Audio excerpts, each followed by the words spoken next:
Né avec un micro dans les mains, il est devenu l'empereur du rap ivoirien. Le mec est né dans la musique. Pas une image, pas une légende. Littéralement. À 3 ans, il tournait déjà dans les clips. Pendant que d'autres apprenaient à parler, lui, il écrivait déjà son introduction. Fils d'un pianiste, fils d'une chorégraphe.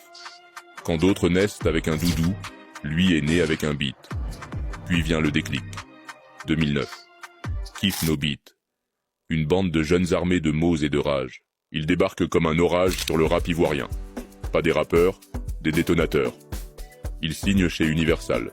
Une première. Ils imposent un nouveau langage. Et Didi B, au centre de la mêlée, crée un style. Un code. Une religion.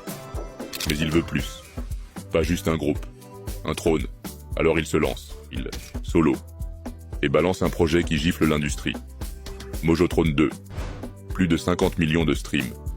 Des salles pleines. Des stades qui chantent son blaze. Mais dans chaque royaume, il y a un bruit dans l'ombre. Un autre nom qui monte. Qui frappe fort. Et qui ne demande pas la permission. Imra. Le Chété. Un autre soldat du bitume. Mais pas dans l'ombre de personne. Lui aussi, il a des fans. Lui aussi, il veut marquer. Et c'est là que ça brûle. 2 visions.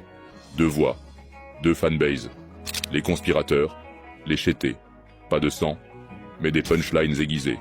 Des clashs codés. Des réseaux en feu. Mais Didi B, c'est pas que ça. C'est une plume. Un mood. Un drapeau vivant. Il ne rappe pas pour faire du bruit. Il rappe pour laisser une empreinte. Sur Abidjan. Sur la France. Sur l'Afrique. Aujourd'hui, il est plus qu'un artiste. Il est une culture. Un mouvement. Et pendant que certains scrollent, lui, il écrit l'histoire. Barre après barre. Son après son.